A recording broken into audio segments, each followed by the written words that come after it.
maçonaria e outros grupos, as sociedades secretas que moldaram o destino do Brasil. As organizações que existiam à margem da vida pública, incluindo a maçonaria, foram mais influentes do que se imagina.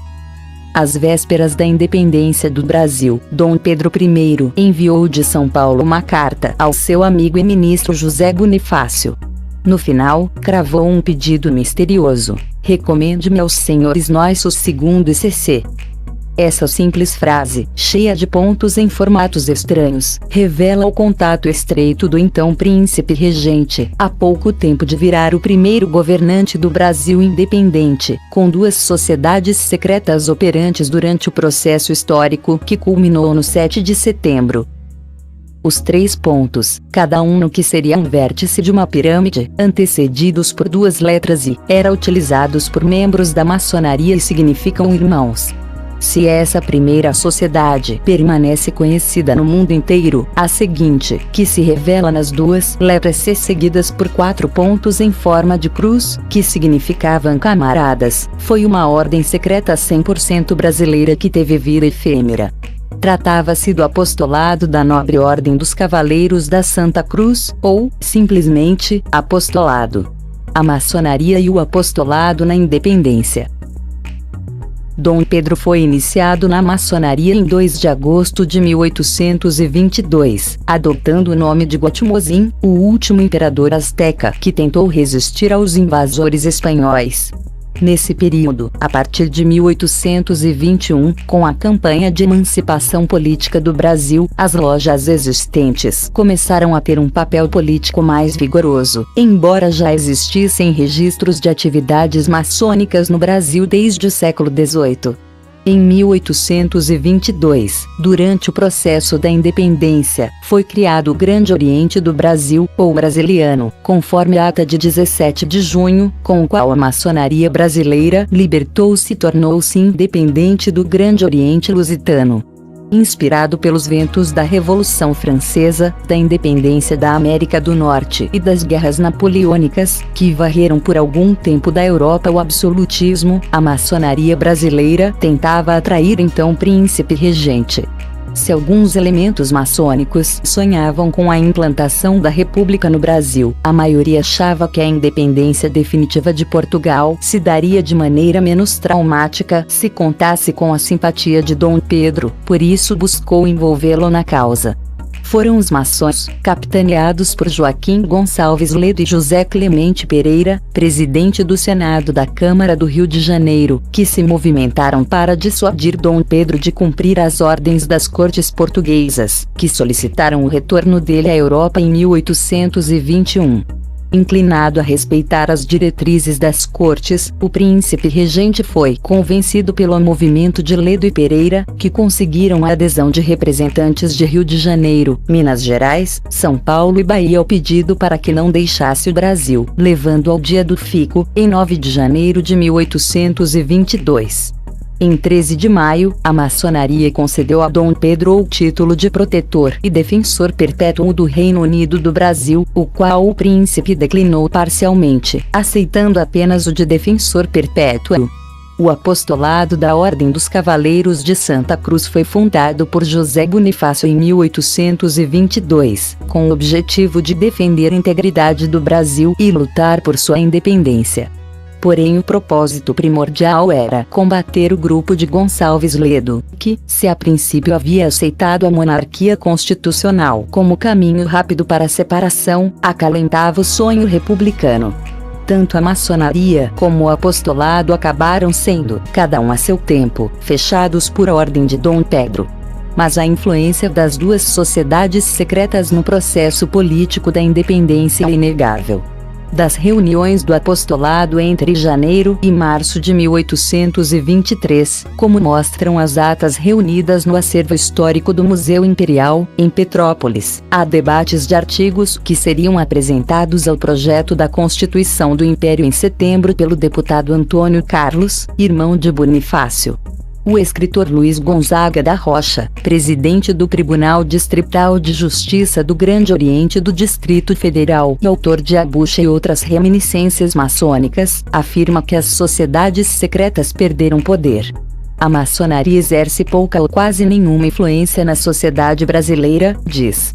Segundo Rocha, isso ocorre devido ao baixo índice de inserção social e ao fato de a sociedade estar afastada do cenário político, econômico, social e das discussões das questões de interesse nacional. A ação da bucha. É a polícia, ninguém se mexa, disse, triunfante, o subdelegado Armando Pamplona para um bando encapuzado. Eram os anos finais da Primeira Guerra, e Pamplona buscava espiões alemães. Certa noite, passando altas horas pelo antigo prédio do Liceu de Artes e Ofícios em São Paulo, notou uma estranha movimentação.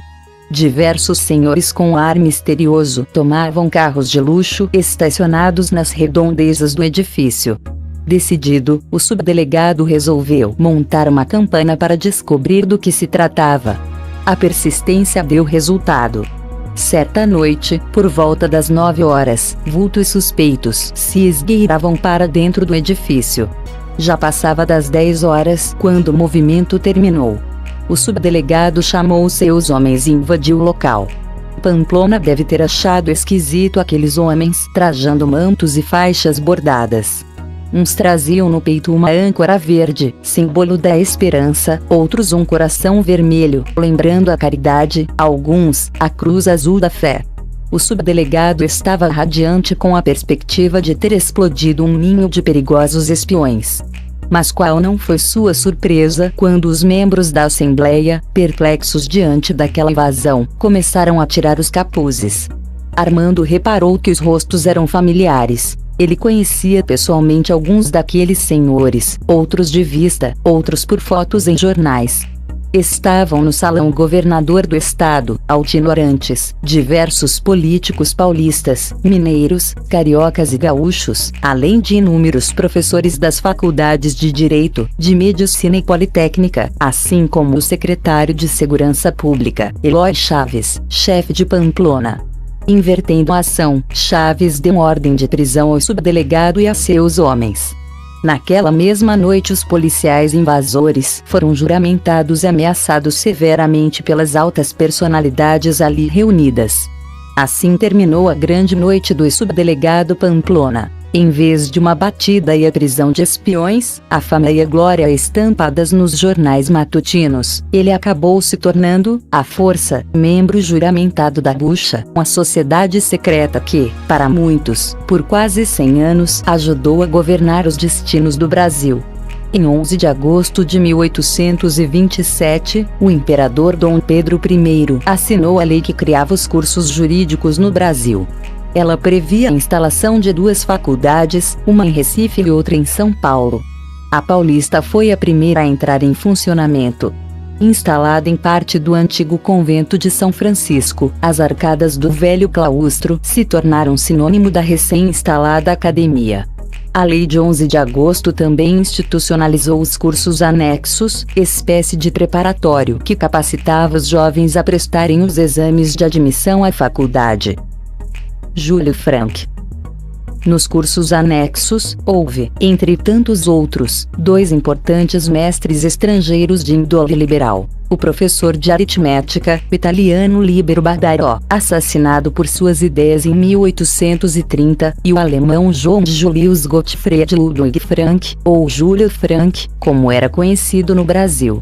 Frank, nascido em 1808, havia estudado na Universidade de Göttingen, mas não chegou a se formar. Teve que sair da cidade por causa de dívidas contraídas e veio parar no Brasil. Tentou se estabelecer no Rio de Janeiro, depois no interior da São Paulo, e por fim na capital. Frank morreu de pneumonia em 1841 e, como não era católico, seu corpo teria de ser sepultado no Cemitério dos Aflitos, local que recolhia indigentes, criminosos mortos na forca e escravos. Um ultraje para o venerado mestre. Os estudantes, em revolta, resolveram enterrar seu professor na própria escola. Seu túmulo, em um dos pátios, é venerado pela tradição acadêmica da faculdade até hoje. inspirado nas Burschenschaften, ou confrarias de camaradas, instituições acadêmicas alemãs. Frank teria tido, durante uma reunião com o estudante Vicente Pires da Mota e o secretário de governo da província de São Paulo, Pimenta Bueno, a ideia de criar uma associação similar na Academia de Direito. Segundo o escritor Luiz Gonzaga da Rocha, a bucha tinha por objetivo a filantropia e, ainda, ressaltar a função social do advogado no seio da sociedade paulistana e brasileira, por extensão. Controle. Os integrantes da Bucha Paulista, ou BP, como passaria a ser chamada a Burschenschaft da Academia de Direito de São Paulo, eram escolhidos pela sua inteligência e lisura de caráter. Na faculdade, a ordem era composta de catecúmenos, crentes e 12 apóstolos. Fora, por chefes supremos e conselho dos divinos. A estrutura da sociedade, com o passar dos anos, transcendeu os velhos muros da academia e passou a permear a política nacional, envolvendo a estrutura burocrática do Estado. Os antigos alunos da São Francisco que pertenciam à bucha e ocupavam posições nas diversas esferas do poder nacional acabaram favorecendo outros membros da organização na distribuição de cargos governamentais. O historiador Luiz Fernando Messeder dos Santos, autor da dissertação de mestrado A Burschenschaft e a formação da classe dirigente brasileira na República Velha, afirma a respeito. Percebe-se o fortalecimento da atuação da organização na década de 1870, quando alguns dos que iriam ocupar a Suprema Magistratura do país durante a Primeira República estudaram na mesma turma. Durante o Império, entre os bucheiros, havia políticos, artistas e intelectuais destacados, como Castro Alves, Álvares de Azevedo, o Barão do Rio Branco, o Visconde de Ouro Preto, entre outros. Após a queda do Império, em 1889, foi instituída uma comissão, apelidada de Comissão dos Cinco, encarregada do anteprojeto da Constituição Republicana. Dos 5 membros da comissão, 3 eram conhecidos bucheiros: Saldanha Marinho, Américo Brasiliense e Santos Werneck. Embora os ideais liberais, levados para as arcadas por Líbero Badaró e Júlio Frank, tenham servido de norte para a criação da bucha, inspirando seus membros a lutarem pelo abolicionismo e pela república, à medida que os ardores juvenis arrefeciam e seus integrantes passavam a pertencer ao establishment, alguns transformaram-se em conservadores, defendendo a monarquia e a escravidão. Na República Velha, acredita-se, não havia ministro, juiz ou mesmo candidato à presidência da República que tomasse posse, ou fosse indicado, sem prévia deliberação do Conselho dos Divinos.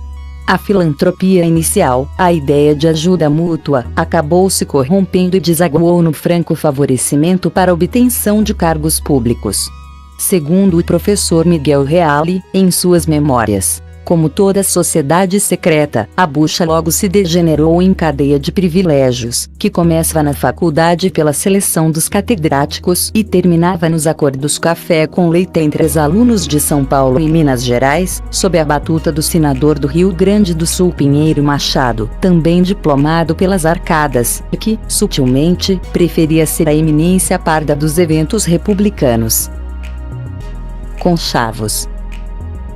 Nos primeiros 40 anos da República, do governo dos militares Deodoro da Fonseca e Floriano Peixoto, a política do café com leite, bacharéis formados por uma das 2 academias de direito e membros da bucha, destacaram-se como ministros ou chefes do executivo. Dos 14 presidentes eleitos da República Velha, 8 eram da sociedade: Prudente de Moraes, Campos Salles, Rodrigues Alves, Afonso Pena, Venceslau Braz, Arthur Bernardes, Washington Luiz e Júlio Prestes, que não chegou a ser empossado por causa da Revolução de 1930. Quando a bucha foi fundada, no início da década de 1830, também surgiu outra instituição, a Sociedade Filantrópica, que prestava ajuda a presos e órfãos. Desde então, a sociedade secreta da Faculdade de Direito sempre esteve ligada a um braço público. Na década de 1910, um deles, a Liga Nacionalista, aglutinou em sua direção membros da Faculdade de Medicina e da Escola Politécnica. Estas possuíam também suas próprias organizações estudantis. A Jungenschaft, União da Mocidade, na Medicina, fundada em 1913, e a Landmannschaft, Sociedade das Pessoas de um Mesmo Campo, na Politécnica, de 1895. O intercâmbio de alunos de direito entre São Paulo e Recife acabou por ocasionar a criação de um braço da Bucha em Pernambuco, a Sociedade Tugendbund, União e Virtude. Com a Revolução de 1930, que pôs fim à República Velha, chegou ao poder Getúlio Vargas. Data daí o declínio da Bucha. Ademar de Barros, interventor do Estado de São Paulo, teria colocado as mãos em uma lista parcial de membros da Bucha no final dos anos 30 e se apressou a apresentá-la a Getúlio.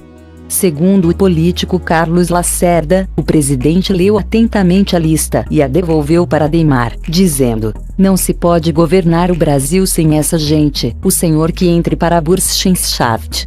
Forças ocultas. Em 1931, quase 100 anos após a criação da Bucha, foi fundada a Associação dos Antigos Alunos da Faculdade de Direito da Universidade de São Paulo pelo diplomata José Carlos de Macedo Soares. Segundo Afonso Arinos de Melo e Franco, Macedo Soares teria sido o último chefe daquela sociedade secreta, e a associação seria a sucessora final da Bucha. Mas a Bucha ainda existe. Segundo o historiador Pedro Brasil Bandechi, em 1961, Jânio Quadros teria se referido à Bucha quando falou de forças ocultas para justificar sua renúncia. O atual presidente da Associação dos Antigos Alunos da Faculdade de Direito da USP, José Carlos Madia de Souza, afirma que, em 13 anos como presidente da entidade, jamais teve conhecimento da continuidade da existência ou da atuação da Bucha. Já o jornalista e escritor Fernando Jorge, ex-aluno da São Francisco e antigo vice-presidente da Academia de Letras da faculdade, na década de 1950, é de opinião contrária. Na minha época achava curioso o costume de alunos mais velhos se encontrarem ao redor do túmulo do Júlio Frank. Alguns diziam que era ritual da Bucha. Anos mais tarde, na década de 80, Bandechi, numa conversa comigo e com o historiador Leonardo Arruio, afirmou categoricamente que a Bucha ainda existia. Em 2006, a comunidade da Faculdade de Filosofia, Letras e Ciências Humanas, FFLCH, da Universidade de São Paulo foi surpreendida com cartazes nos corredores de suas unidades. Nele, uma certa sociedade esparta anunciava a comemoração de seus 50 anos de existência. A Esparta, segundo rumores, seria um ramo da Burschenschaft e teria surgido em 1956. Diferentemente dos famosos guerreiros que morreram na Batalha das Termópilas defendendo sua terra da invasão persa, essa sociedade secreta era composta de menos que 300 membros. Por ano, supostamente seriam recrutados 20 alunos. Metade deles, indicados por membros antigos e que ficariam em observação por um ano. 5 vagas seriam reservadas para pessoas que solicitassem sua entrada na sociedade. As demais eram reservadas para filhos de antigos membros. Nascida na Guerra Fria, o período histórico de 1945 a 1991 marcado por disputas estratégicas e conflitos indiretos entre Estados Unidos e a extinta União Soviética, a Esparta, sempre supostamente, contaria com um projeto de poder denominado Jano, nome do deus romano representado por 2 ou mais faces, cada qual olhando para uma direção. Preparando-se para 2 cenários mundiais distintos, um com o socialismo como vencedor e outro com o capitalismo, a sociedade teria formado 2 elites para que seus interesses sobrevivessem em qualquer cenário. Entre seus membros, estariam proeminentes figuras acadêmicas, como Perseu Abramo, Florestan Fernandes e Fernando Henrique Cardoso, os 2 primeiros fundadores do PT, e o último, do PSDB. Juntos, esses partidos ter se mantido há mais de 20 anos no poder. Seus políticos, em alguns momentos, uniram-se a uma causa comum, como quando o ex-presidente Lula apoiou a campanha política de FHC para o Senado, em 1978, chegando, até, a representá-lo em alguns comícios.